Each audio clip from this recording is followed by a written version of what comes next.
Good evening, everyone.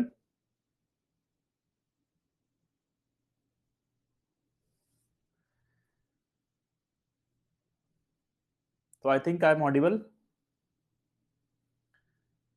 Wait कर लेते हैं थोड़ा, सभी लोगों को ज्वाइन कर लेने देते हैं। चलिए स्टार्ट ही कर देते हैं, आते रहेंगे जिसको आना होगा।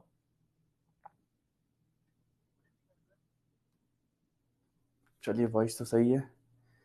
तो आपके स्क्रीन पर दो ऑप्शंस होंगे, क्योंकि स्टार्टिंग डेज है तो मैं आपको बता रहा हूँ कैसे मतलब क्लास में ज्वाइन करते हैं। अगर आपको कोई भी डाउट आएगा, अगर आपको माइक ऑन करना है तो हैंड रेस करिएगा, तो यहाँ से मैं अलाउ करूँगा, फिर आप अपना माइक ऑन कर पाएंगे। क्लास के दौरान अगर आपको कुछ भी पूछना रहता है तो आप चैट बॉक्स में टाइप कर दिया करिए, वहाँ से मैं देख लेता हूँ आपके लाइव चैट्स को और आपको तुरंत इंस्टेंटली मैं रिप्लाई कर दूंगा। तो वहाँ से एक चीज़ ध्यान रखिएगा, ऑल चैट को इनेबल कर दीजिएगा ताकि आपका चैट मुझे शो हो। तो कल था हमारा पहला दिन। मैंने बताया था कि जो हमारा कोर्स है एमपेड का, हम कैसे प्रोसीड करने वाले हैं, इसमें क्या क्या चीज़ें करेंगे, कब करेंगे, कैसे करेंगे। और फिर हमने यूनिट 1 को पढ़ना स्टार्ट किया था।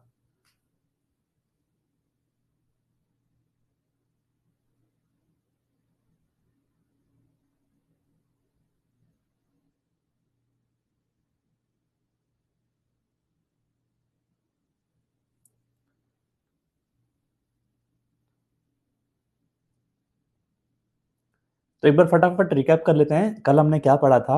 कल हमने स्टार्ट किया था यूनिट 1 हिस्टोरिकल प्रोस्पेक्टिव को।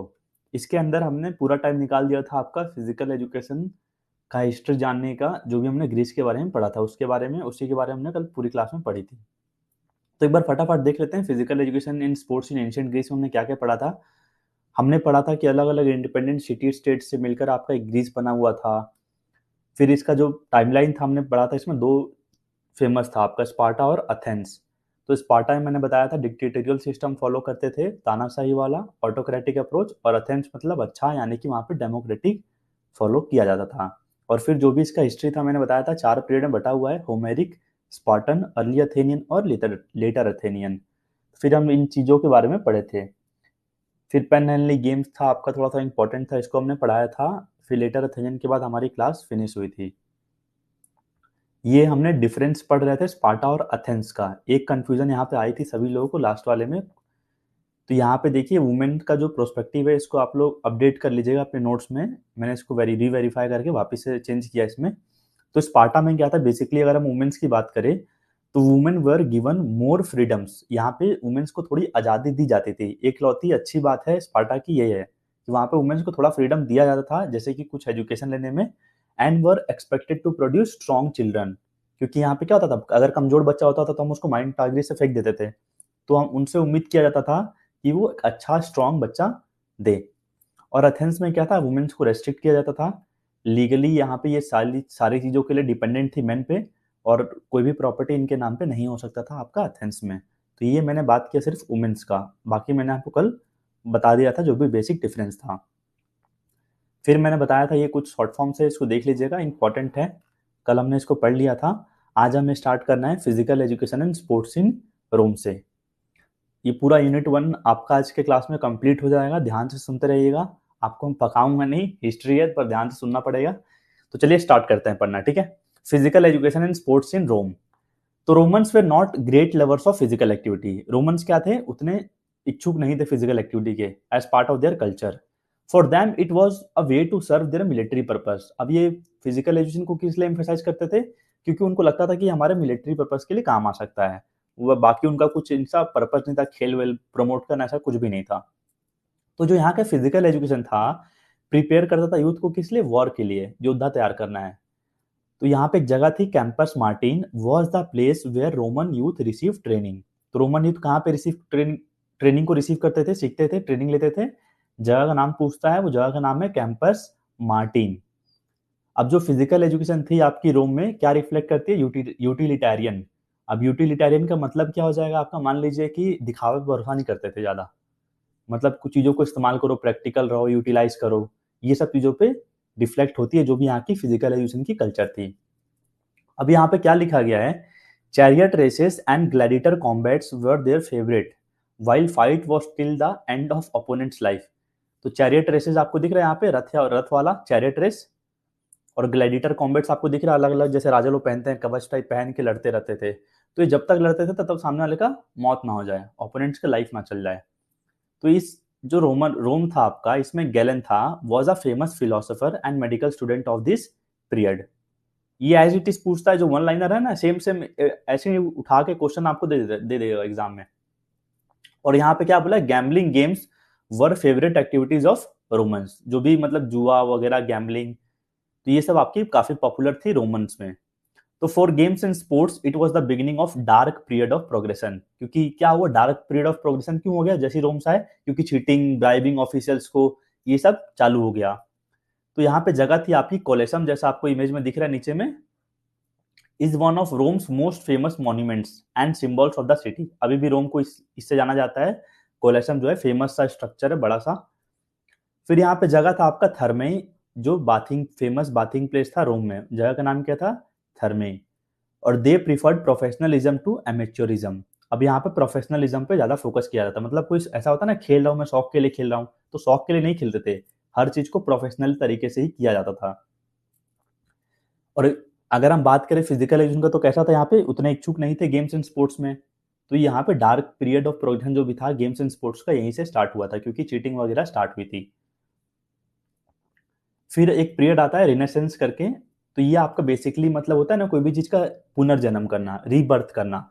तो ये पूरा रिनेसेंस पीरियड था, जिसमें फिजिकल एजुकेशन जो खत्म हो गई थी जब रोमन्स आए थे। जो हमने पढ़ा था ना, एथेंस और स्पार्टा में इतना सारा फिजिकल एजुकेशन का कल्चर था ग्रीस में, फिर रोमन्स आए, चीटिंग वगैरह की, ये सब खत्म हो गया। फिर वापिस से पुनर्जन्म हुआ, तो उस पीरियड को बोलते हैं renaissance period.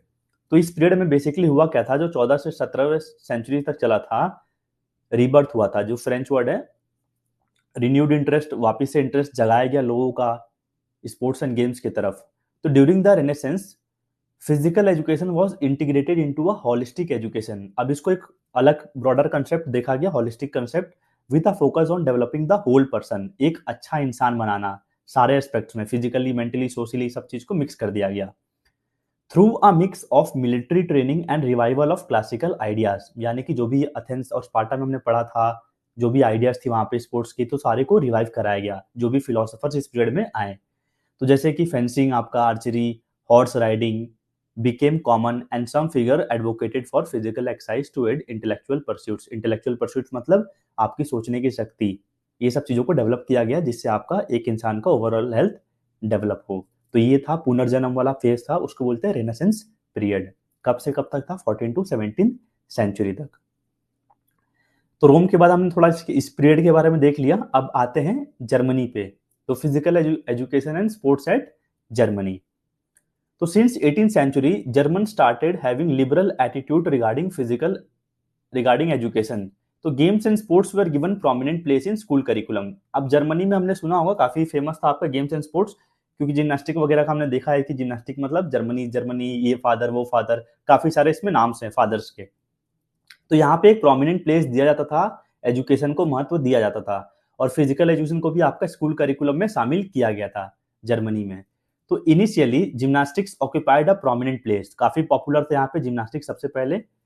Place gymnastics on a scientific basis and also included swimming and other games in the programme. तो सबसे पहले जिम्नास्टिक्स आया, फिर स्विमिंग करते करते और सारी यहाँ पे गेम्स आई थी। तो फर्स्ट टीचर कौन है फिजिकल एजुकेशन के, अगर पूछेगा तो एज इट इज आपको बताना पड़ेगा जॉन सिमंस। और ग्रैंड फादर ऑफ जिम्नास्टिक्स कौन है? John Christoph Friedrich GutsMuths. तो ये आपके ग्रैंड फादर है जिम्नास्टिक्स से। काफी सारे फादर्स हैं, ठीक है, कंफ्यूजन मत होइएगा। तो गट्समथ थे ये आपके, इन्होंने दो इंपॉर्टेंट मैनुअल लिखी थी। पहला था आपका द गेम्स, जिसमें 105 रिक्रिएशनल गेम्स है आपके, और दूसरा था आपका जिम्नास्टिक्स फॉर द यंग। अब according to GutsMuths, aim of physical education should be development of human personality. अब इनके द्वारा माना गया था, इनका एम क्या है कि इंसान का स्पोर्ट्स के थ्रू पर्सनैलिटी को डेवलप करना है। तो ये अभी मैंने बताया आपको, ग्रैंडफादर थे जिम्नास्टिक्स के, कौन? John Christopher Friedrich GutsMuths. अब फादर ऑफ जिम्नास्टिक्स कौन थे? फादर ऑफ जिम्नास्टिक्स थे आपके फ्रेडरिच लुडविग जॉन। फादर कौन है? Friedrich Ludwig John. नाम में कंफ्यूजन होता है, ठीक है, इसको याद करना पड़ेगा आपको। तो ये जो फ्रेडरिच लुडविग जॉन थे, इन्होंने स्टार्ट किया था टर्नरविन मूवमेंट जर्मनी में। टर्नरविन मूवमेंट थोड़ा सा मतलब स्पोर्ट्स वगैरह को प्रमोट करना वहाँ के कल्चर में, ये इस मूवमेंट में हुआ था। तो ये स्टार्ट कौन किया था? वहाँ के फादर थे जिम्नास्टिक्स के, फ्रेडरिच लुडविग जॉन। अब father of modern physical education और मॉडर्न जिम्नास्टिक्स कौन थे? ये थे आपके जॉन बर्नर्ड बैसिडो। सब अलग अलग नाम है, ठीक है, पर एक जैसे ही है। कंफ्यूज मत होइएगा, जो पहली बार पढ़ रहे हैं आपको याद करने में दिक्कत आ सकती है। तो ये थे आपके father of modern physical education and modern gymnastics. तो इन्होंने स्टडी किया था थियोलॉजी। थियोलॉजी मतलब होता है रिलीजन के बारे में पढ़ना। तो कहाँ पे? ये आपका बेसिकली डेनमार्क में जगह था लेपिजिक करके, वहां पे पढ़ा था इन्होंने। तो ये अपना पढ़ाई करने के लिए कहाँ चले गए थे? डेनमार्क चले गए थे।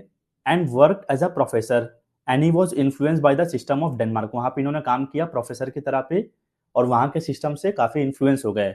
Where equal importance was given to the development of body along with academics. तो वहां पे इन्होंने देखा, डेनमार्क जब ये गए थे, प्रोफेसर का जॉब कर रहे थे वहां पे, तो इन्होंने देखा कि यहाँ पे बॉडी पे भी उतना ही फोकस किया जाता है जितना एकेडमिक्स पे फोकस किया जाता है। तो वहां से डेनमार्क से जर्मनी में आए और इन्होंने एक फिलेंट्रोपियम ओपन कर दिया, जैसे मान लीजिए मल्टीपर्पज हॉल टाइप, तो यहाँ पे सारे गेम्स वगैरह हों।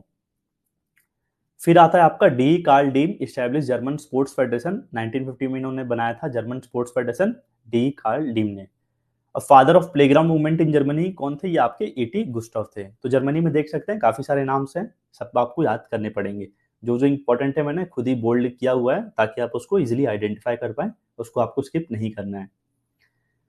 फिर बात करते हैं चाइना पे, थोड़ा सा फिजिकल एजुकेशन। चाइना का आप सिंपल से एक ही चीज याद कर सकते हैं, कुंफू है यहाँ पे। फिर जापान के बारे में बात करें, the credit to introduce sumo wrestling and judo goes to Japan. Judo और सुमो रेसलिंग जापान से आया था, हम ये कह सकते हैं।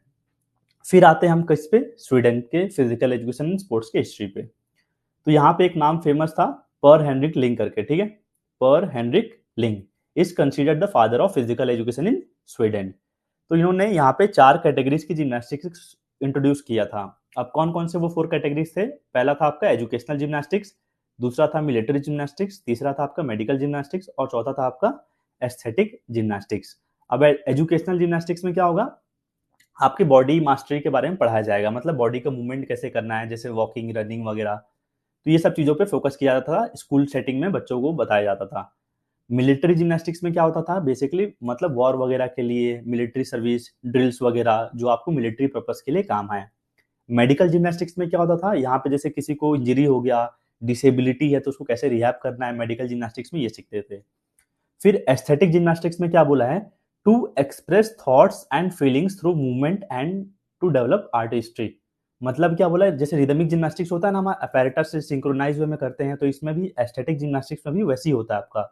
बस इसमें क्या होता है, 6 से 12 10 लोग पार्टिसिपेट करते हैं, एक रिदम में करते हैं, एक म्यूजिक के साथ। बस यहाँ पे कोई अपैरेटस नहीं होता है एस्थेटिक जिम्नास्टिक्स में। एस्थेटिक मतलब क्या होता है? ब्यूटीनेस होता है ना कहीं ना कहीं, तो एक सिंक्रोनाइज वे में करते हैं इसमें। फिर आपका इसमें फेमस था एक टर्म लिंगियार्ड। ये आपका एक फेस्टिवल था, बेसिकली फेस्टिवल की तरह सेलिब्रेट किया जाता था आपका स्वीडन में। तो 1939 में हुआ था, क्या था? द डेथ एनिवर्सरी ऑफ पर हेनरिक लिंग। तो इनका मृत्यु हुई थी 1939 में, तो इनके डेथ को सेलिब्रेट किया जाता था with great fun at the Stockholm. The main aim was to popularise Swedish gymnastics, क्योंकि काफी उन्होंने योगदान दिया था अपना स्वीडन में फिजिकल एजुकेशन में, तो उसको सेलिब्रेट करने के लिए लोग लिंगियार्ड फेस्टिवल मनाते थे। So this was all about physical education and sports at Sweden. अब आते हैं हम डेनमार्क के ऊपर बात करते हैं। तो डेनमार्क में आपका एक नाम देखेंगे कॉमन था, French Nightingale led the foundation of physical education in Germany. ठीक है, डेनमार्क हो जाएगा यहाँ पे।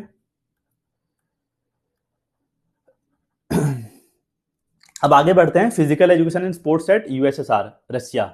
तो इसमें क्या बोला है? In Russia physical education is known as physical culture. Russia को पहले यूएसएसआर बोलते थे, और यहाँ पे क्या बोलते हैं? फिजिकल एजुकेशन को हम बोलते हैं फिजिकल कल्चर बोलते हैं।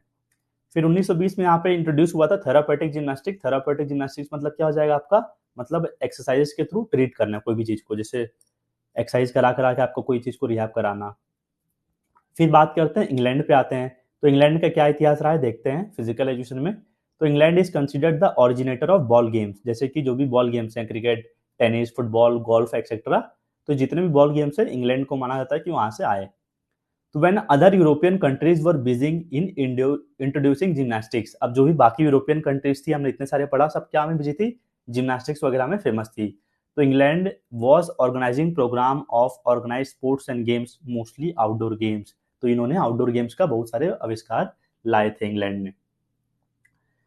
अब बात करते हैं physical education and sports at USA. तो यहाँ पे एक एसोसिएशन थी, young man Christian association, YMCA, played a very significant role in the development of games and sports in America. काफी बहुत ही इंपॉर्टेंट रोल प्ले किया इन्होंने। YMCA एसोसिएशन आपका करीबन 1844 में आई थी ये। आगे पढ़ेंगे टाइमलाइन में।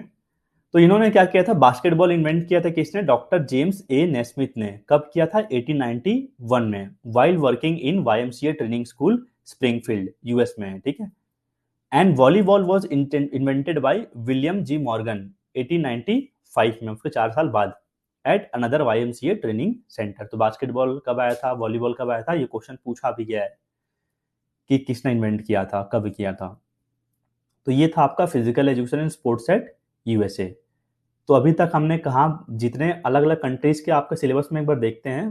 पहले आते हैं, पहले स्लाइड में क्या दिया था आपका सिलेबस में, देखिए क्या दिया था आपका physical education and sports in ancient Greece. हमने ग्रीस कल पढ़ा था काफी अच्छे से। और सिलेबस में क्या दिया था, रोम दिया था। पर रोम के साथ जो भी अलग फॉरेन कंट्रीज थी, यूएसए, इंग्लैंड, स्वीडन, डेनमार्क, उसके बारे में भी मैंने आपको पढ़ाया, क्योंकि वहां से क्वेश्चंस बनते हैं। अब हम बात करेंगे physical education and sports in India. अब इंडिया के बारे में बात करेंगे। तो यहां तक तो कोई डाउट है तो आप पूछ सकते हैं, नहीं तो मैं आगे कंटिन्यू करूंगा इंडिया पे। ठीक है, सब कुछ तो क्लियर होगा। चलिए, किसी का तो कोई डाउट नहीं है, मैसेज तो देखते हैं इंडिया में क्या हिस्ट्री रहा है फिजिकल एजुकेशन का।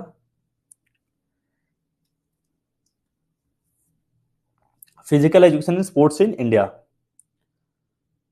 तो सबसे कॉमन सा क्वेश्चन आता है, सबसे पहला क्वेश्चन यही आता है इस पूरे physical education sports in India से, बहुत ही इंपॉर्टेंट। इसी स्लाइड में यही से एज इट इज क्वेश्चन आता है, आपको टाइमलाइन अरेंज करने के लिए आता है। यही सेम आएगा, आया भी हुआ है पिछले साल और आ भी सकता है, कोई बड़ी बात नहीं है, बार बार कॉमन क्वेश्चन है ये। इंडस वैली सिविलाइजेशन सबसे पहले आया था 3250 BC से लेकर 2500 BC तक। फिर इसके बाद आया था आपका Vedic period 2500 BC to 600 BC। BC और एडी क्या होता है आपका, बीसी होता है बिफोर क्रिस्ट, जीसस के बर्थ के पहले, और एडी होता है आपका आफ्टर एनो डोमिनी होता है, ठीक है। एनो डोमिनी क्या होता है इसमें, मतलब जब जीसस पैदा ले लिए थे, बर्थ उनका जब हो गया था, उसके बाद के पीरियड को एनो डोमिनी कहते हैं। फिर आपका था अर्ली हिंदू पीरियड आया, फिर लेटर हिंदू पीरियड आया, मेडिवल पीरियड आया, फिर आया ब्रिटिश पीरियड जिसको हम प्री इंडिपेंडेंस पीरियड बोलते हैं, माने कि आजादी से पहले वाला। और फिर आया आपका लास्ट में पोस्ट इंडिपेंडेंस पीरियड आफ्टर 1947। ये टाइमलाइन और कौन कौन सी ईयर था आपका, इस सीक्वेंस को रट लीजिएगा, ये बहुत ही कॉमन क्वेश्चन है, सब एग्जाम्स में पूछता है। अब देखते हैं एक एक के बारे में पढ़ते हैं। सबसे पहले हम पढ़ेंगे इंडस वैली सिविलाइजेशन के बारे में। सभ्यता जो थी इंडस वैली सिविलाइजेशन 3250 BC से लेकर 2500 BC तक आपकी चली थी। तो इसमें क्या था, there is no return historical records of any art और craft during pre Vedic age. अब इसको प्री वैदिक एज क्यों बोल रहे हैं, क्योंकि प्री क्या होता है, पहले होता है। अब इसके बाद वाला क्या है, वैदिक पीरियड है, तो इसके पहले वाला क्या होगा, प्री वैदिक एज होगा। तो जो इंडस वैली सिविलाइजेशन थी, इसमें कोई भी हिस्टोरिकल रिकॉर्ड या फिर आर्ट एंड क्राफ्ट ज्यादा नहीं पाया गया था जिससे हम आइडिया एग्जैक्ट लगा सके। But an idea of the same can be form from the careful study of the war weapons. अब जो वहां पे हम आइडिया कैसे लगा सकते हैं, जो भी वहां पे उस टाइम पे चीजें पाई गई थी, जैसे कि वॉर वेपन्स, टूल, स्कल्पचर्स, मूर्तियां, जो कहाँ पाई गई थी, हड़प्पा और मोहनजोदारो में पाई गई थी, जो अभी पाकिस्तान में है, पाकिस्तान प्रोविंस में, पंजाब प्रोविंस पाकिस्तान में आपका। तो dancing was famous recreation of pre Vedic people as it appears from a bronze dancing girl from Mohenjodaro in the national museum in Delhi. अब यहाँ पे रखा गया आपका डांसिंग गर्ल का स्टैचू, तो ये मिला था मोहनजोदारो में, जिससे हम ये बता सकते हैं, बोल सकते हैं कि वहाँ पे डांसिंग वगैरह रिक्रिएशनल एक्टिविटी काफी फेमस थी। So the most important and interesting thing during the Indus Valley civilization was the Great Bath। अब ग्रेट बाथ कैसा होता है, जैसा आजकल मॉडर्न स्विमिंग पूल होता है ना, अब ये देख सकते हैं, ये आपको दिख रहा होगा, ये ग्रेट बाथ है। उस टाइम में ग्रेट बाथ बोलते थे, आज के टाइम में स्विमिंग पूल बोलते हैं कॉमन सा। तो इस टाइम में क्या क्या खिलाया जाता है, पासा वगैरह, game of marbles, balls and dice were also in practice. Moreover animal fighting and boxing was another pastime activity as evident from ancient seal found during excavation. जब भी खुदाई हुई, अलग अलग सीलें मिली, जैसे आप देख सकते हैं इमेज में, जिससे हमें पता चला कि इस टाइम में हंटिंग वगैरह थोड़ा प्रचलित थी।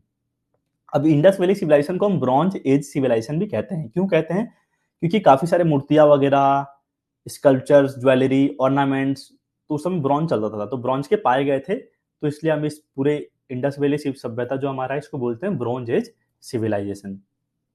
सो this was all about Indus valley civilisation. कब से कब तक था आपका, 3250 BC से लेकर 2500 BC तक। इसके बाद आते हैं हम वैदिक पीरियड में। तो वैदिक पीरियड आपका कब से कब तक था? 2500 BC से लेकर 600 BC तक। तो इसमें क्या बोला गया? वेदास। अब वेदास के बारे में सभी लोग को पता होगा, 4 वेदास है हमारे, ऋग्वेदा, यजुर्वेदा, सामवेदा और अथर्ववेदा, 4 वेदास हैं। तो वेदास आपके इस पीरियड में आए थे, कंपोज हुए थे। So this period is called as Vedic period. अब वेदास इस पीरियड में आए थे तो हम इस पीरियड क्या बोलते हैं? वैदिक पीरियड बोलते हैं। तो great emphasis was placed on the culture of physics and strength during the Vedic period। अब मतलब इंसान के फिजिक पे फोकस किया गया था, थोड़े स्ट्रेंथ आए, तो ये सब चीजों पे फोकस किया गया था। कैसे?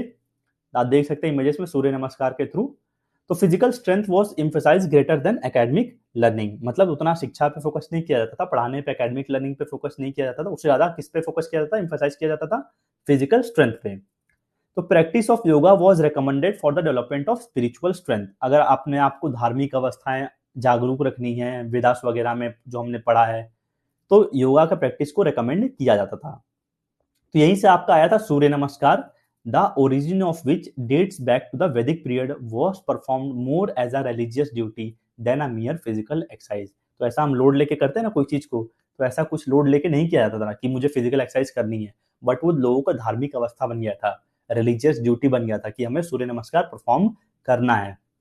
तो इस टाइम में जो भी हमारा एजुकेशन सिस्टम था, that was based on gurukuls. Gurukuls में जाते थे शिक्षा लेने के लिए, जैसे आप इमेजेस में नीचे देख सकते हैं। सो दिस वाज ऑल अबाउट वैदिक पीरियड। 2500 BC से लेकर आपका 600 BC तक चला था। तो वैदिक पीरियड में आएंगे आपको सूर्य नमस्कार। ये आपके लिए थोड़ा सा मुश्किल होगा याद करना, पर आपको इसको याद कर लीजिए। बता रहा हूँ कब उठा के पटक दे इसका क्वेश्चन, कोई भरोसा नहीं है। तो 12 सूर्य नमस्कार होते हैं, सभी लोग करने भी आता है सभी को, पर आपको करना क्या है? आप प्रैक्टिस करेंगे। जब भी आप घर पे रूम पे प्रैक्टिस करते हैं तो आसन को, कौन सा आसन में कौन सा, जब कौन सा स्टेप में कौन सा आसन हो रहा है और कौन सा मंत्र का उच्चारण हो रहा है, ये आपको याद होना चाहिए। ये पूछा भी गया है कई सारे एग्जाम्स में, एमपेड में नहीं आया अब तक, पर आ सकता है, बहुत ही प्रोबेबिलिटी है इसकी। तो पहला जो हमारा है प्रणामासना, ओम मित्राय नमः। दूसरा है आपका हस्त उतानासना, ओम रव्याय नमः। फिर पदासना, ओम सूर्याय नमः। तो ऐसे करते करते आपके 12 आसन हैं, 12 मंत्राज हैं। इसको याद कर लीजिएगा, बता रहा हूँ मैं, कॉपी में लिख लीजिएगा और याद करते रहेगा। प्रैक्टिस करेंगे तो खुद ही याद हो जाएगा।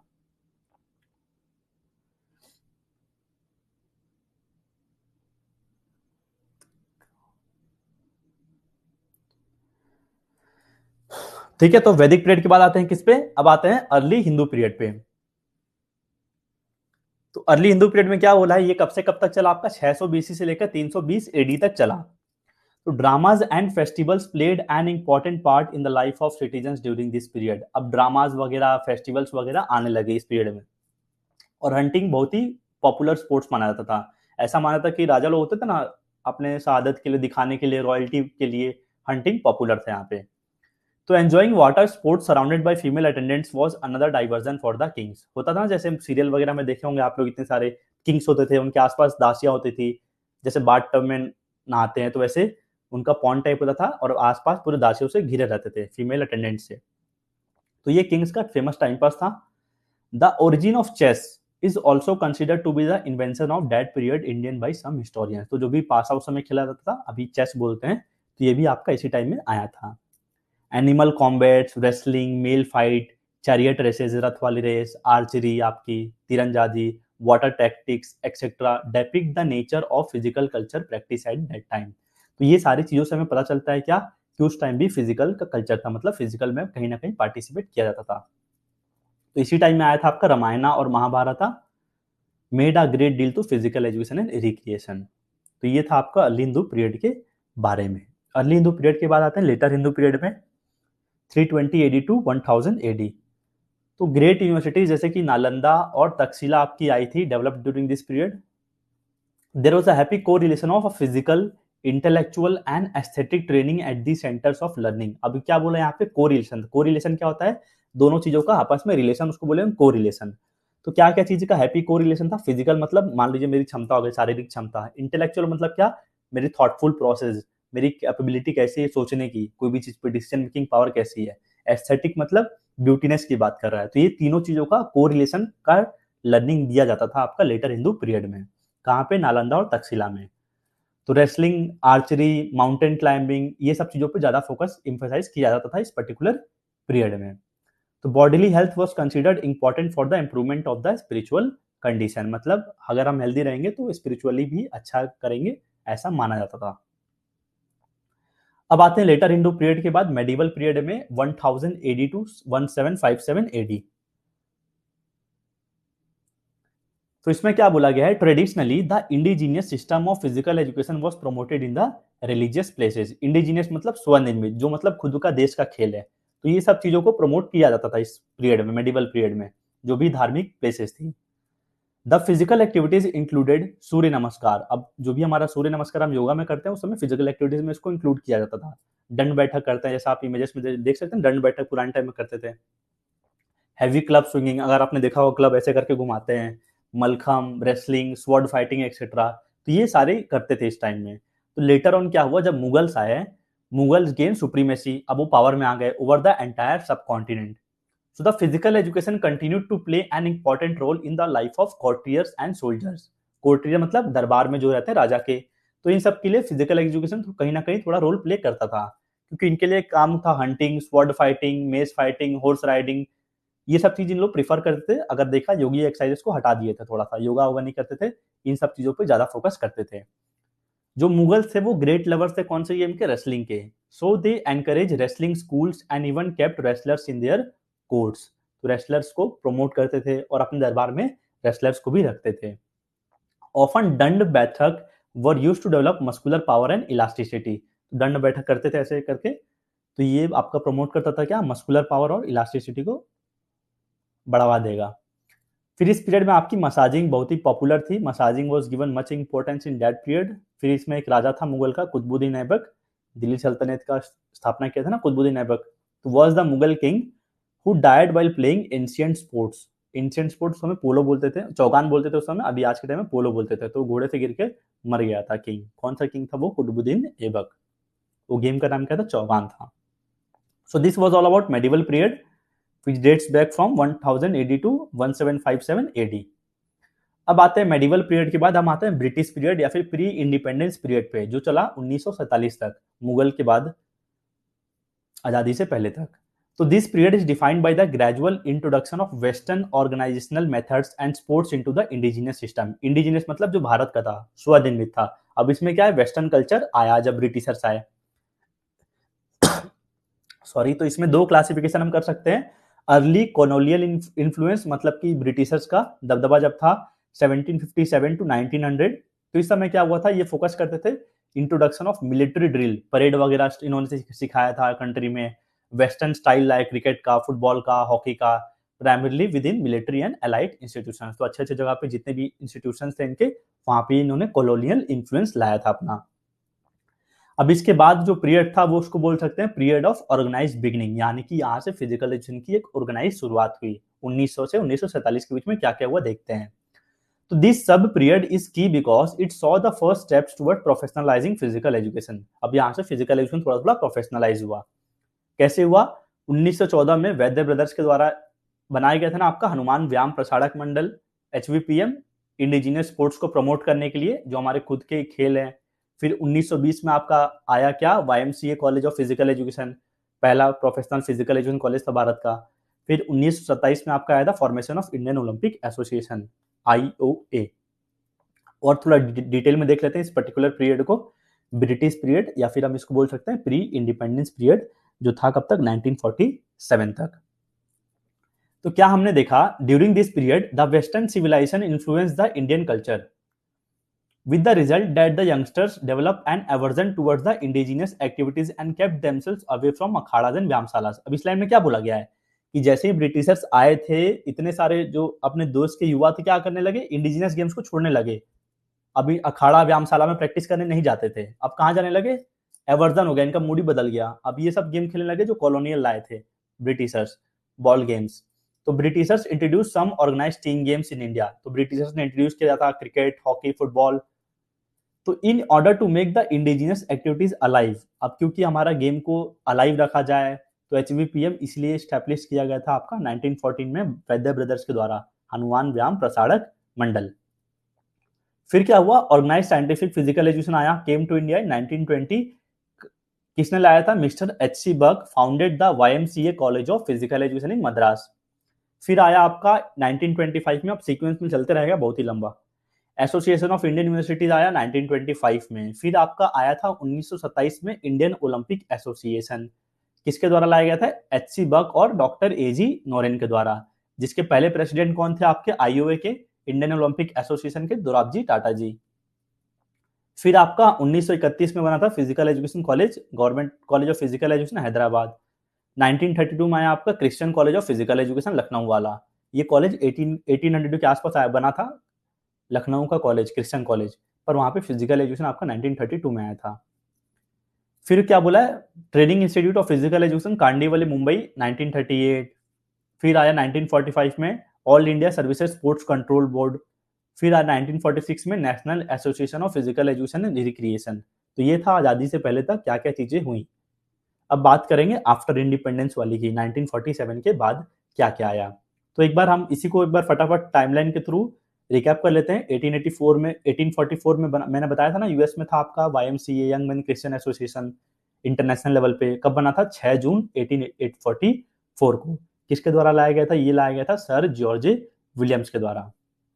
फिर मैंने बताया आपको 1940 में HBPM आया अमरावती, HBPM हनुमान व्यायाम प्रसारक मंडल, इंडिजिनियस गेम्स को अलाइव करने के लिए वैद्य ब्रदर्स के द्वारा लाया गया था। फिर 1920 में आपका आया YMCA college of physical education, H C Burg को father of physical education in India भी कहा जाता है। फिर 1925 में आया आपका association of Indian universities AIU। 1927 में IOA का गठन हुआ था, जिसके फाउंडर कौन थे, H C Burg and doctor AG Noren. President कौन थे, सर दोराबजी टाटा।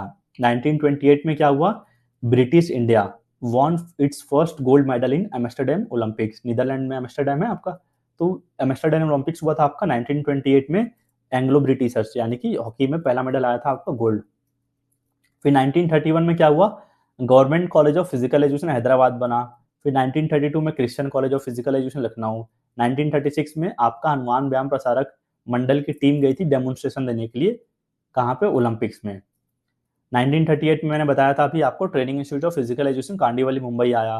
फिर 1945 में all India services control board. 1946 national association of physical education and recreation was form, जिसको अभी NASP के नाम से जाना जाता है, national association for sports and physical education. तो ये था आपका आज़ादी से पहले। अब आज़ादी के बाद भी काफ़ी सारे टाइमलाइन है हमारा, उसको भी हम देखेंगे। तो अब देखते हैं पोस्ट इंडिपेंडेंस पीरियड आफ्टर 1947 क्या क्या चेंजेस आए, क्या क्या कमिटीज बनी, कैसे बने, इनका काम क्या था, जो जो इंपॉर्टेंट है उस पर भी थोड़ा सा एम्फेसाइज करेंगे। तो 1948 में आते हैं। 1947 में हम आजाद हुए थे, 1948 में ताराचंद कमेटी बनाया गया, जो फर्स्ट सेंट्रल गवर्नमेंट थी फिजिकल एजुकेशन कमेटी। 1948 में आपका NCC भी स्टार्ट हुआ था, नेशनल कैडेट कॉर्प्स, जिसका मोटो क्या था, unity and discipline.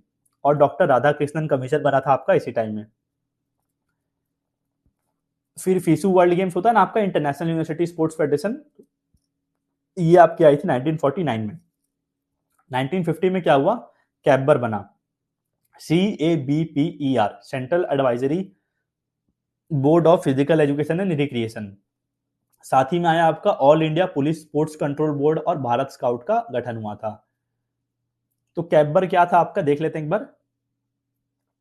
So these are the objectives of the central advisory board of physical education and recreation. जो कैबर बना था, क्यों बना था, ये इसलिए बना था ताकि इंट्रोड्यूस करा जाए फिजिकल एजुकेशन को कंपलसरी सब्जेक्ट स्कूल्स में भारत में लाया जाए, स्कूल करिकुलम में। To suggest all the educational institutions of the country in preparing syllabus, थोड़ा सजेशंस दे सिलेबस बनाने में। To suggest the qualification for the selection process and training of the physical education teachers, physical education teachers को कैसे select किया जाए, थोड़ा qualification standard set किया जाए। और फिजिकल एजुकेशन को एलिमेंट्री और मिडिल स्कूल में लाया जाए और यूनिवर्सिटी लेवल पे भी, ताकि इसके हिसाब से कोर्स का कंटेंट बनाया जा सके। तो इसलिए लाया गया था आपका कैबर को 1950 में। फिर 1951 में क्या हुआ था, फर्स्ट एशियन गेम्स हुआ था, 1951 में हुआ था ना, भारत में, दिल्ली में होस्ट हुआ था। भारत कौन सा पोजीशन पे फिनिश किया था, सेकंड पे फिनिश किया था जब पहली बार हुआ था। आप लोग सो रहे हो, चलो मैं क्वेश्चन पूछ लेता हूँ आपका। सेकंड भारत ने एशियन गेम्स दूसरी बार कब होस्ट किया था, बताइए आप चैट बॉक्स में। हिस्ट्री पढ़ा रहा हूँ, आधे लोग सो रहे होंगे। सेकेंड टाइम भारत ने एशियन गेम्स कब होस्ट किया था, आपको बताना है चैट बॉक्स में। देखता हूँ किसका रिप्लाई आ रहा है पहले, नहीं तो सो रहे होंगे सब, हिस्ट्री पढ़ा रहे हैं सर। फिर 1953 में क्या बना था आपका, राजकुमारी अमृत कौर स्कीम आया था। So she was the appointed the first health minister of India थी ये, और एक टेनिस खिलाड़ी भी थी अमृत कौर। बाकी लोगों का नहीं आ गया, सभी लोग जग गए। फिर 1954 में क्या हुआ था आपका, all India university games AIU, SGFI school games federation of India, जब हम स्कूल में खेलते हैं तो SGFI खेलते हैं। All India council of sports बना था आपका 1954 में, जो एक ब्रिज की तरह काम कर रहा था, गवर्नमेंट और जो भी हमारी स्पोर्ट्स फेडरेशन थी उनको फंडिंग वगैरह लिंकअप का काम कर रहा था आपका all India council of sports. फिर नेशनल डिसिप्लिन स्कीम 1954 में आपका आया था। हिस्ट्री है, कोई बात नहीं, जगते रहा। ठीक है, तो अभी हमने बात कर लिया कैबर के बारे में, अब आगे बढ़ते हैं 1956 में आते हैं। तो 1956 में क्या हुआ, CABER prepared the national plan of physical education to promote ingenious activities. अब जो कैबर था आपका, central advisory board of physical education and recreation, इन्होंने एक नेशनल प्लान बनाया किसका, फिजिकल एजुकेशन का, ताकि जो भी इंडिजिनियस एक्टिविटीज है हमारे खुद के गेम से, उनको अलाइव रखा जाए। तो देख सकते हैं 1957 में आपका बना LCP कॉलेज, अभी LNIP है, उस समय क्या था, पहले जब बना था Lakshmibai College of physical Education Gwalior. फिर ये यूनिवर्सिटी डीम्ड यूनिवर्सिटी बनी 1995 में। ठीक है, इसके बारे में बात करेंगे, यूनिट नंबर 14 में अलग अलग इंस्टीट्यूशंस के बारे में दिया हुआ है। तो फिर आपका 1957 में ही आया था माका ट्रॉफी, मौलाना अबुल कलाम आजाद ट्रॉफी, जो बेस्ट यूनिवर्सिटी होती है उनको दिया जाता है। खेलो इंडिया यूनिवर्सिटी में अच्छा जिसका परफॉर्मेंस रहता है उसको दे दिया जाता है, जिसके ज्यादा मेडल्स रहते हैं।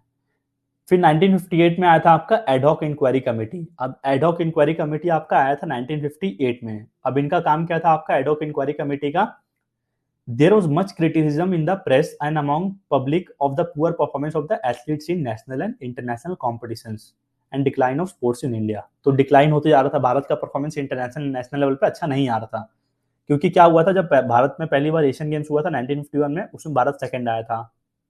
ठीक है, दिल्ली में 1951 में, फोर्थ इन मनीला, जब मनीला फिलीपींस में हुआ तो दूसरी बार एशियन गेम्स 1954 में, भारत उसमें फोर्थ आया। फिर जब उसके अगली बार हुआ तीसरा एडिशन एशियन गेम्स का 1958 टोक्यो में, तो उसमें सेवेंथ आया।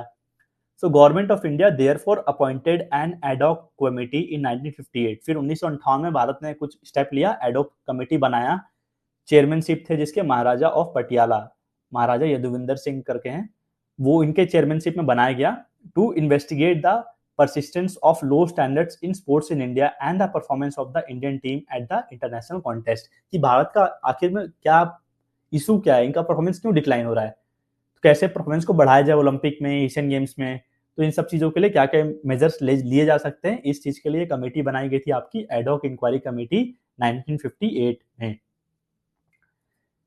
ठीक है, फिर आते हैं 1959 पे, तो नेशनल फिजिकल एफिशिएंसी ड्राइव आई थी आपकी 1959 में। अब नेशनल फिजिकल एफिशिएंसी ड्राइव में क्या बोला गया है, the introduction of the national physical efficiency drive strengthening the colleges of physical education in the country, थोड़ा स्ट्रेंथ दिया जाए जो भी स्पोर्ट्स के कॉलेजेस है इंडिया में, and encouraging the state sports councils, और हर स्टेट में जो भी स्पोर्ट्स काउंसिल्स हैं उनको प्रमोट किया जाए, ताकि वो फील्ड बनाए अपना, अलग अलग स्टेडियम्स बनाए, स्विमिंग पूल्स वगैरह डेवलप करे, थोड़ा स्पोर्ट्स का इंफ्रास्ट्रक्चर लाएं।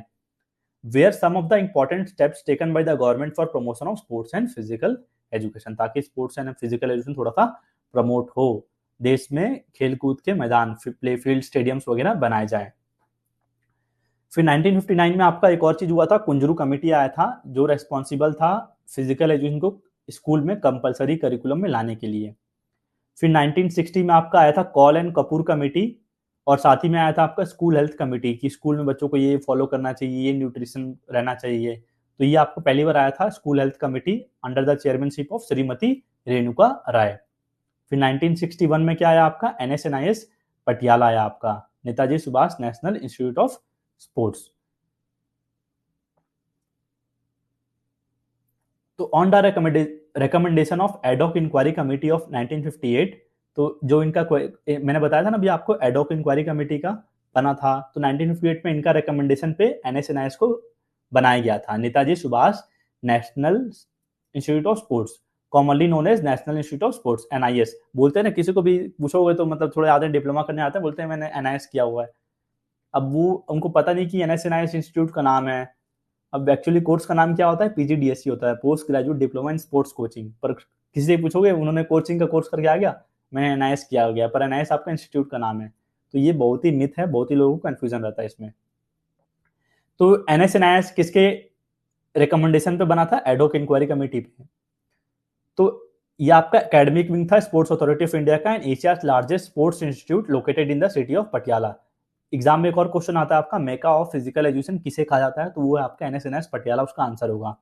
तो कब बना था आपका? 7 मई 1961, जब आपका अर्जुन अवार्ड भी आया था, तभी आपका ये एनएसएनएस बना था।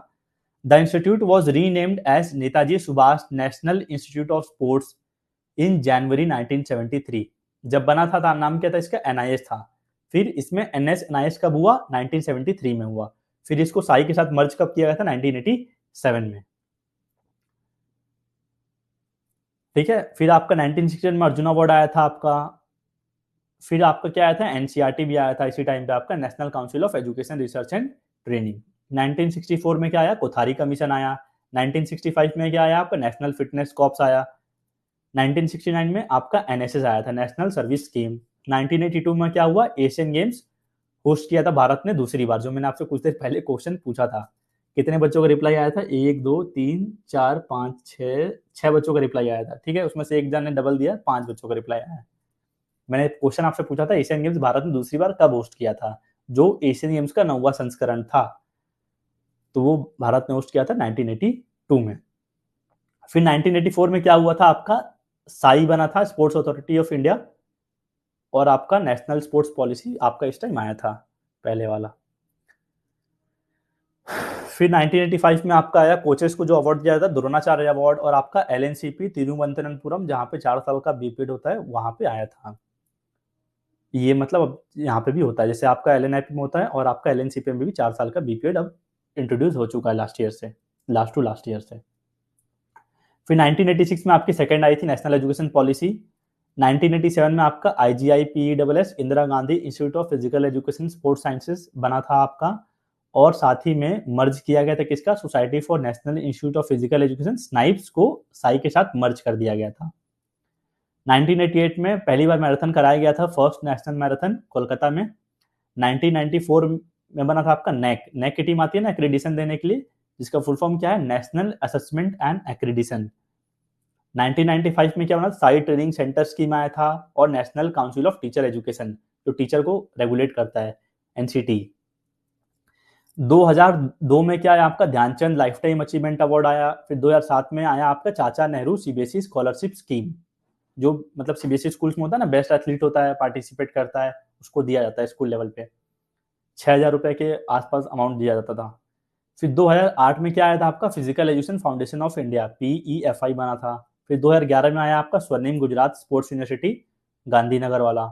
2018 में आपका बना भारत का पहला sports university, national sports university Manipur, और खेलो इंडिया गेम्स आपका तभी स्टार्ट हुआ था। 2019 में आपका आया फिट इंडिया मूवमेंट, 29 अगस्त को लाया गया था, पीएम मोदी जी के द्वारा लॉन्च किया गया था। 2020 में क्या हुआ आपका? नेशनल एजुकेशन आया पॉलिसी का थर्ड वाला।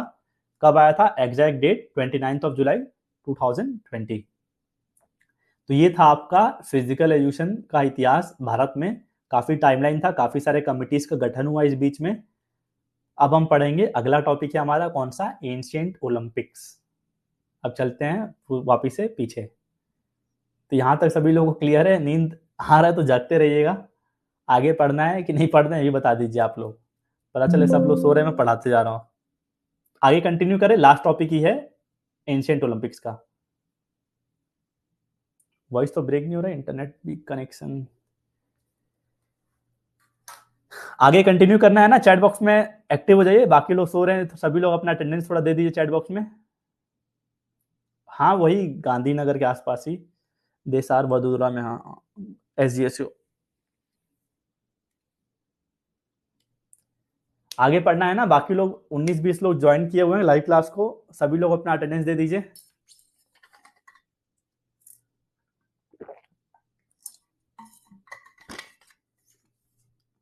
तो मैंने ग्रुप में पोलिंग डाली थी कुछ देर पहले कि आपको नोट्स हिंदी में चाहिए कि इंग्लिश में चाहिए। अब होता है क्या, एक नोट्स को बनाने में मतलब एक दिन के क्लास लेने के लिए 3-4 घंटे देने पड़ते हैं एक दिन के नोट्स को बनाने के लिए।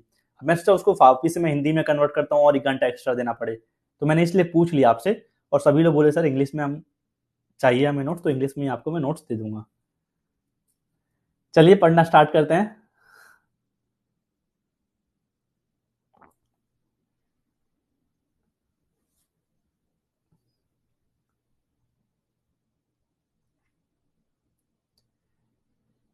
तो स्टार्ट करते हैं एंशिएंट ओलंपिक गेम्स के बारे में। तो एंशिएंट ओलंपिक गेम्स आपकी कब स्टार्ट हुई थी? 776 बीसी में स्टार्ट हुई थी। कहां पर? ग्रीस में। तो किसके ऑनर में कराया जाता था? सम्मान में गॉड जियस के, जो माना था God Jesus, God of sky बोलते हैं सबसे बड़ा वाला। तो सुप्रीम गॉड थे अकॉर्डिंग टू ग्रीक माइथोलॉजी। तो ओलंपिक जो है आपका एक फ्रेंच वर्ड है। जो ओलंपिक कब होता है? Held every 4 years and the period between two Olympic is known as Olympiad. कल मैंने बताया था ना, एक ओलंपिक कब होता है? 4 साल के गैप में होता है, और 4 साल के बीच में 2 ओलंपिक के बीच में जो पीरियड होगा 4 साल को, उसको क्या बोलते हैं? हम ओलंपियाड बोलते हैं। तो historical records inferred that the games evolve out of religious and ritualistic practices of Greeks. अब जो भी हिस्टोरिकल रिकॉर्ड्स हैं, यहाँ से हमें क्या पता चला कि ये गेम्स कैसे आए ओलंपिक्स वगैरह। रिलीजियस मतलब धार्मिक चलता आता था, कल्चर में उनका था, रिलीजियस थी, रिचुअलिस्टिक प्रैक्टिसेस थी, वहां से ये इवॉल्व हुआ। And they derive their name. अब ओलंपिक का नाम ओलंपिक क्यों पड़ा? ये जगह थी ओलंपिया, यहाँ से इन्होंने ओलंपिक का नाम दे दिया। तो ओलंपिया क्या थी? एक सैक्रेड वैली थी, यानी कि एक सिटी था, टाउन था, जो फेमस थी यहाँ की ब्यूटीफुल बिल्डिंग्स के लिए, टेम्पल्स के लिए, म्यूजियम्स के लिए एंड ट्रेजर हॉर्सेस के लिए। तो जो जगह थी ये आपकी ओलंपिया, यहाँ पे सबसे फेमस चीज क्या था? Most elegant of the monumental thing was the giant glittering grand statue of GS. GS का ग्रैंड स्टैचू था, जैसा आपको इमेज में दिख रहा है, 40 फीट इसका हाइट था। तो games were great religious festivals in the life of Greeks. अब हमने पढ़ा था, ग्रीस का हिस्ट्री पढ़े तो काफी वहां पे उनके लाइफ में बहुत इंपॉर्टेंस था गेम्स एंड स्पोर्ट्स का। तो बेसिकली होता क्या था इसमें? मैसेंजर्स होते थे। मैसेंजर्स मतलब जो मैसेज पहुंचा रहे हैं, जिनको हम हेराल्ड्स बोलते थे, heralds were sent to every part of the Hellenic world to announce the forthcoming of Olympic festival. तो होता था जैसे शादी में जैसे शहनाई बजाते हैं, तो मैसेंजर्स होते थे, ऐसे ढोलक पीटते पीटते जाते थे, सब जगह अनाउंस करते थे कि ओलंपिक गेम्स होने वाली है, आने वाली है।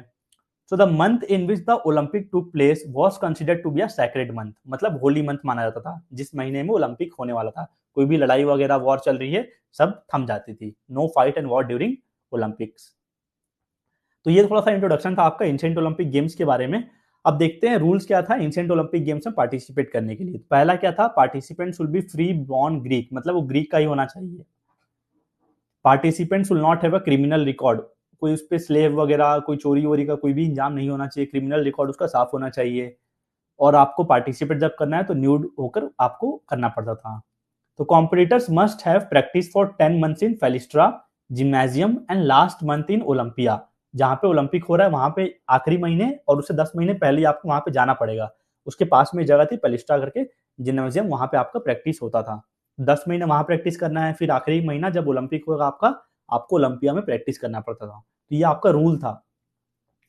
Women were not allowed to participate in the games. Womens को बिल्कुल अलाउड नहीं था, उनके लिए अलग से फेस्टिवल होता था।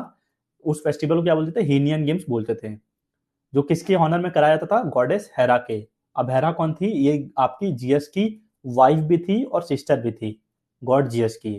तो इसमें क्या होता था? Married women were not even allowed to witness the events. तो शादीशुदा औरतों को ओलंपिक देखने भी नहीं दिया जाता था। अब इसमें जजेस भी आते थे। जजेस को क्या बोलते थे हम? हेलान ऑन्डिकाई।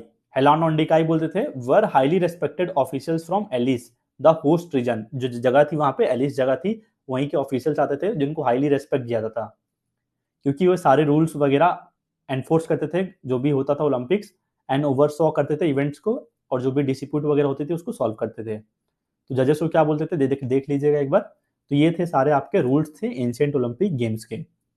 अब क्या क्या इंपॉर्टेंट पॉइंट्स है जो हमें पता रहना चाहिए एंशिएंट ओलंपिक से, उसको भी देख लेते हैं। Coroebus of Elis was the winner in first Olympic games. तो पहला ओलंपिक गेम्स हुआ था, उसका विनर कौन था? कॉर्बेस था आपका एलिस का। एलिस दिख रहा है आपका, होस्ट रीजन था, यही का आपका विनर था कौन? Coroebus. Milo of Croton was the most successful wrestler of ancient Olympic games who won 6 times in a row, मतलब 6 बार लगातार जीतते गया। कौन? मिलो ऑफ क्रॉटन। फिर आया एक रोमन किंग था, कौन? King Nero was a Roman king who won prizes in ancient Olympics by bribing the officials. घूसखोरी वगैरह दे दे के, चीटिंग करके जीतना चालू कर दिया था। कौन? रोमन किंग था, किंग नेरो। अब जो भी यहाँ पे जीता था ना, तो उसके स्मृति में, उसको ऑनर करने के लिए क्या किया जाता? पिंडार गाना गाती थी, जो उनको क्या बोलते थे? पिंडार बोलते थे। तो Pindar used to sing poems in the honour of winners and the participants had to take part in naked form. तो ये मैंने बता ही दिया आपको। So this was all of the important points about ancient Olympic games. तो अभी मैंने क्या बताया आपको एंशिएंट ओलंपिक गेम्स के बारे में? मैंने थोड़ा सा इंट्रोडक्शन दिया, क्या है, क्या क्या होता था यहाँ पे, और अभी मैंने आपको रूल्स बताए। अब देखते हैं यहाँ पे, अगर किसी को डिस्क्वालीफाई करना था तो क्या क्या उसके कॉजेस थे, पनिशमेंट क्या मिलता था, उसका सिग्निफिकेंस क्या होता था। तो कॉजेस ऑफ डिस्क्वालिफिकेशन देखते हैं। चीटिंग और ब्राइबरी, मतलब घूस करना या फिर कोई भी आप चीटिंग कर रहे हैं, तो ऐसा अगर आप करते थे, पकड़ा जाते थे, तो क्या पनिशमेंट मिलता था? आपको हैवी फाइन देना पड़ता था। और पब्लिक विपिंग करती थी, मतलब पब्लिक में जलील करेंगे आपको काफी ज्यादा। तो जो भी फाइन मिलता था इससे, चीटिंग वगैरह से कोई पकड़ा जाता था, तो fine was used to commission a bronze statue of Zeus. तो ब्रॉन्ज स्टैचू बनाया जाता था जीएस का, जिसको जेन बोलते हैं, with the name of offender inscribe on its base. तो ये मान लीजिए कोई स्टैचू है, अब इसके बेस में उसका नाम लिखा जाता था, ताकि एक सिंबल की तरह रहे, कोई को कोई चीटिंग ना करे करप्शन के लिए। वही चीज यहाँ पे लिखा गया है, this was the most serious offence as its violated the oath and insulted Zeus. क्योंकि पहले वो एंशिएंट ओलंपिक स्टार्ट करने से पहले सबको ओथ लेना पड़ता था कि हम चीटिंग वगैरह नहीं करेंगे, आपने चीटिंग करी है तो जीएस का आप इंसल्ट कर रहे हैं। तो जेन्स आपका एक परमानेंट विजिबल वार्निंग के स्टैचू को स्मृति में बनाया जाता था अगेंस्ट करप्शन। जब आप लेट अराइव कर रहे हैं तो athletes have to arrive in Elis, जो मैंने बताया ओलंपिया के जगह पहले आपको जाना पड़ता था ना 30 दिन पहले। तो यहाँ पे आपको, अगर आप लेट अराइव कर रहे हैं तो भी आप डिस्क्वालीफाई हो सकते थे। तो वहां पे आपको 30 दिन पहले ओलंपिया में रिपोर्ट करना पड़ता था। The game began for compulsory training and preparation under the supervision of Hellanodikai. जो जजेस होते थे उनके सुपरविजन में आपको पहले से रिपोर्ट करना पड़ता था। फिर क्या बोला? Violation of the oath. जो ओथ है आप उसको अगर वॉयलेट करेंगे तो फिर भी उसका पनिशमेंट मिलेगा और आपको डिस्क्वालीफाई कर सकते हैं वो। तो athletes war N oath before the statue of GS. अब जीएस जी के स्टैचू के सामने क्या करते थे? ओथ टेकिंग सेरेमनी होती थी, कंप्लीट फेयर होती थी, कि हम सभी रूल्स को फॉलो करेंगे। अगर आप इस ओथ को वॉयलेट करेंगे, जैसे इंटेंशनली कोई फाउल करेंगे, तो आपको डिस्क्वालिफिकेशन हो सकता है और पनिशमेंट मिल सकती है। उसका सिग्निफिकेंस दिया गया, क्या पनिशमेंट मिलेगा। फिर बोला है इम्प्रॉपर स्टेटस। इम्प्रॉपर स्टेटस मतलब वहां पे क्या बोला था? आपका जो होना चाहिए, आप फ्री बॉर्न ग्रीक होने चाहिए। मान लीजिए आप ग्रीक है ही नहीं, आपके ऊपर कोई क्रिमिनल केस नहीं है, क्रिमिनल केस है तो आप पार्टिसिपेट नहीं कर सकते। अगर आप पार्टिसिपेट करेंगे तो क्या होगा? पनिशमेंट मिलेगा। तो if an athlete was discovered not to be free legitimate male Greek citizen, यानी कि कोई गुलाम है, कोई नॉन ग्रीक है, तो उसको भी डिस्क्वालीफाई कर सकते थे। फिर क्या बोला? Attending as a banned spectator. तो आप दर्शक भी नहीं बन सकते। कौन बैन थी? Married women were strictly forbidden from attending the games. बिल्कुल इनको अटेंड नहीं करने दिया जाता था। अगर ये पकड़ा गई गलती से तो क्या होता था? They face the death penalty. उनको डेथ पेनाल्टी दी जाती थी। इनको फेंक दिया जाता था। कहां से? टाइफियन रॉक से। ये वुमेन को फेंका जाता था कौन से रॉक से? टाइपियन रॉक से। Though there is no record, non record for this even been carried out. तो इसका कोई रिकॉर्ड नहीं है, पर ऐसा फेंका जाता था इस रॉक से। इंपॉर्टेंट है, नाम इसको याद कर लीजिएगा। तो ये काफी हार्श था वुमेन्स के साथ, देख सकते हैं। तो अभी हमने क्या पढ़ा? डिस्क्वालिफिकेशन ऑफ प्लेयर, कैसे कैसे कोई प्लेयर्स को डिस्क्वालीफाई किया जा सकता था। या तो चीटिंग करेगा, घूस लेगा, लेट अराइव कर रहा है, वायलेशन कर रहा है उसका, इम्प्रॉपर स्टेटस है, या फिर बैंड स्पेक्टेटर की तरह आप नहीं देख सकते। अगर आपको वहां पे अलाउड नहीं है तो आप नहीं जा सकते। अब देखते हैं कौन कौन से स्पोर्ट्स इवेंट्स वहां पे होते थे एंशिएंट ओलंपिक्स में। तो ओरिजिनली क्या होता था? पहले फुट रेसेस ही होते थे, were the only event along with following races as mentioned in table. तो फुट रेसेस देखते हैं, यहाँ पे टेबल मेंशनड है। तो कौन कौन से इवेंट्स होते थे? Foot races were the oldest and most prestigious माना जाता था इसको, काफी पॉपुलर। तो इसमें होता था event stade race. Stade race event का नाम था। कहाँ पे इसका ग्रीक में क्या बोलते हैं? स्टेडियम बोलते हैं। तो इसमें डिस्टेंस कितना था आपका? 192 मीटर। तो जो ट्रैक का लेंथ था ना, वो 192 मीटर ही था। तो one length of the stadium. तो आपने कर लिया 192 मीटर। तो ये डिस्टेंस था आपका स्टेड रेस। फिर एक स्टेड रेस, तो टू स्टेड रेस क्या होता था? इसको बोलते थे डॉयलियस। तो डॉयलियस में क्या होता था आपका? 192 इंटू टू कर देंगे 384 आ जाएगा। तो दो लेंथ, तो ट्रैक का आपको 2 राउंड लगाना है। फिर होता था लॉन्ग डिस्टेंस रनिंग होती थी, जिसको बोलते डॉलीचोज बोलते थे ग्रीक में, जो आपका 7 से 24 राउंड मान लीजिए। तो 1.3 टू 4.6 किलोमीटर के आसपास का रेस होता था आपका डॉलीचोस। फिर रेस इन आर्मर, मतलब आर्मर मतलब मान लीजिए जैसे राजा वाजा पहनते हैं ना, मुकुट वगैरह पूरा, तो आर्मर पहन के आपको रेस करना पड़ता था, जिसको बोलते थे क्या? हॉप्लीट्रोमोस। तो ये आपका इसमें 2 से 4 स्टेड लगाने पड़ते थे आपको। तो ये आपका हो गया फुट रेसेस जितने भी थे, मतलब पैर से दौड़ रहे हैं।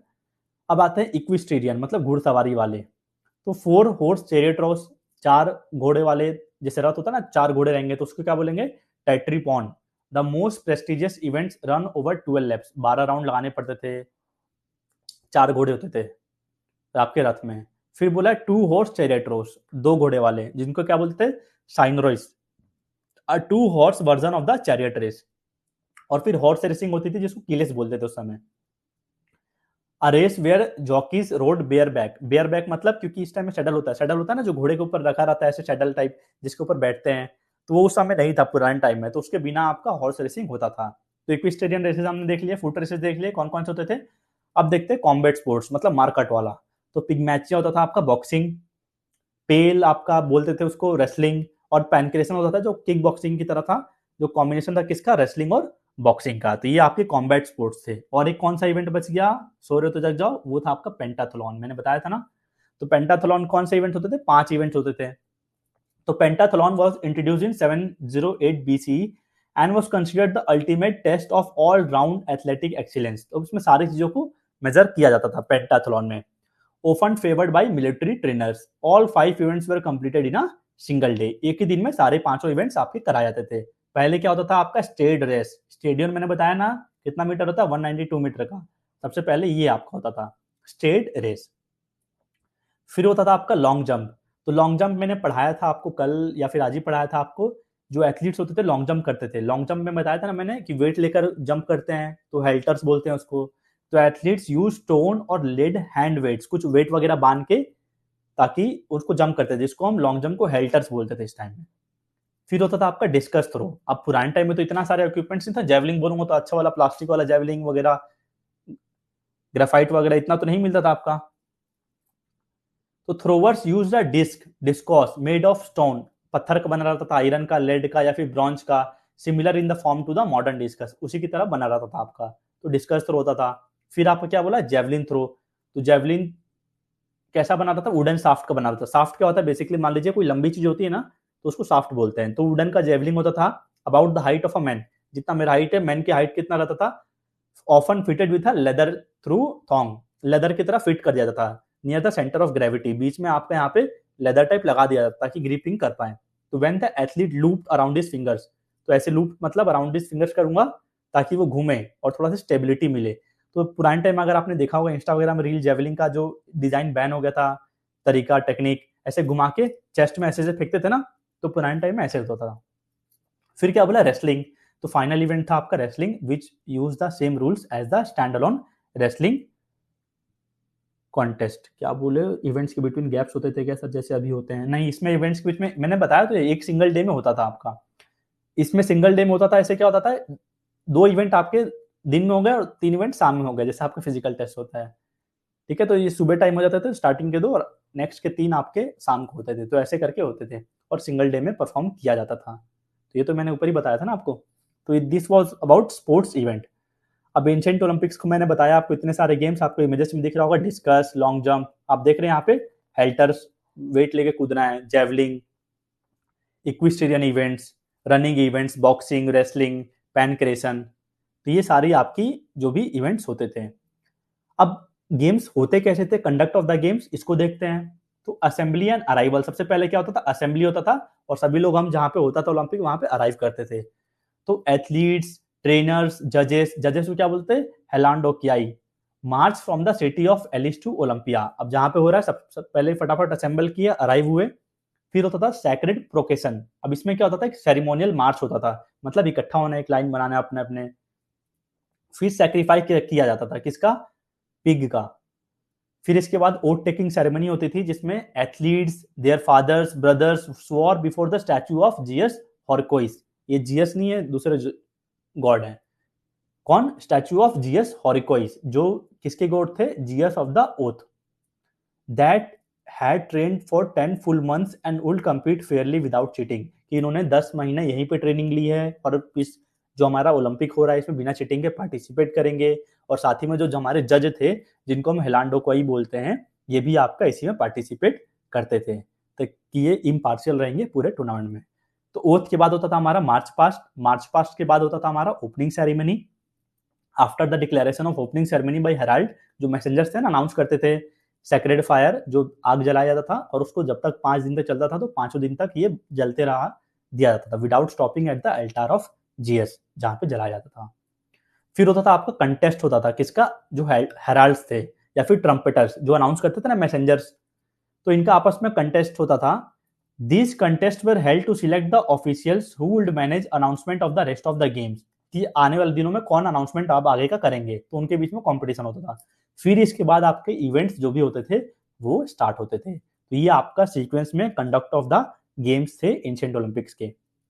अब अवार्ड में क्या दिया जाता था एंशिएंट ओलंपिक गेम्स में, the concerned Olympic is named after the name of stade race winner, जो भी स्टेट रेस विनर होता था स्टेडियम का, उस ओलंपिक का नाम उसके नाम पे रख दिया जाता था। और क्या दिया जाता, आपका ओलिव लीफ का क्राउन दिया जाता, जैसा आप इमेज में देख रहे हैं यहाँ पे ओलिव लीफ का क्राउन दिया जा रहा है। और the poets immortalize his names in poems and sculptures carved figures in stone, उनके नाम का डिजाइन बनाया जाता था, उनके नाम पे पोएम गाया जाता था। कौन गाते थे, पिंडार्स होते थे, वो गाते थे गाना, और स्टोन्स पे उनका स्कल्पचर कार्व किया जाता था। तो ये था आपका अवार्ड थे एंशिएंट ओलंपिक गेम्स के। अब एंशिएंट ओलंपिक गेम्स आपका डिक्लाइन कैसे हुआ, बंद कैसे हुआ, तो ग्रीस थे हमने पढ़ा, तो Greece came under Roman domination, जब रोमन्स आए ग्रीस पे अटैक किए, it was found out that games lost their original significance, glory, corruption and foul play set in, glory lost हो गया, करप्शन वगैरह आने लगी। तो glorious past of the ancient Olympics lasted for nearly 12 century, 12 सदी तक चला था ऑलमोस्ट आपका, जिसमें करीबन 293 ओलंपिक गेम्स कंक्लूड हुए थे। तो कौन इसका जिम्मेदार था खत्म कराने का, Roman emperor Theodosius one ban the games in 394 AD, important है, ठीक है। तो ऐसे आपका एंशिएंट ओलंपिक गेम्स फिनिश हो गया। तो इसी के साथ हमारा चैप्टर भी कंप्लीट हो गया, यूनिट 1 हिस्टोरिकल प्रोस्पेक्टिव। कल की क्लास में हम करेंगे इस पर्टिकुलर यूनिट के पीवाईक्यूज वाले सारे क्वेश्चंस, और आपको ऐप में भी इसके अपडेटेड टेस्ट सीरीज मिल जाएगी इस यूनिट की। So that was all for today. इसी के साथ हमारा यूनिट कंप्लीट हुआ। आपको क्लास के खत्म होने के बाद 10 मिनट के अंदर रिकॉर्डिंग मिल जाएगा ऐप में, और ये नोट्स भी पीडीएफ आपको मिल जाएगा, जिसको आप पढ़कर डाउनलोड कर सकते हैं और नोट्स बनाइएगा। बिना नोट्स बनाए पढ़ेंगे ना पीडीएफ से प्रिंट करा के, तो कभी वो चीज़ लंबे समय तक रिकॉल नहीं रहेगी। तो इसलिए बोलता हूँ नोट्स को हैंड रिटन खुद अपना बनाइए, आदत डालिए, ठीक है। कुछ पूछना है आप लोगों को तो पूछ सकते हैं। That was all for today from my side. कल हम इसके एमसीक्यूज कर लेंगे, जिससे आपको एकदम अच्छे से चैप्टर हो जाए। मैं बता रहा हूँ सारी चीज़ों को मैंने इंक्लूड किया है, कोई भी चीज़ को छोड़ा नहीं है। चीज़ें थोड़ी लेंदी लग रही होंगी, आपको याद करनी पड़ेंगी, करिएगा, क्योंकि हिस्ट्री से ऐसा उठा फुटा क्वेश्चन पूछता है। मैं नोट्स ऐसे बनाया हूँ कि कुछ भी पूछ ले, सारी चीज़ें इस नोट्स में कवर है। आपको कुछ भी बाहर से पढ़ने की जरूरत नहीं है, सारी चीज़ें मैं कवर कराते चलूंगा, जो भी मैं यूनिट्स पढ़ाते हुए चलूंगा। Okay, thank you for joining. तो आज की क्लास को यहीं पे एंड करते हैं। Good night, tata, bye bye.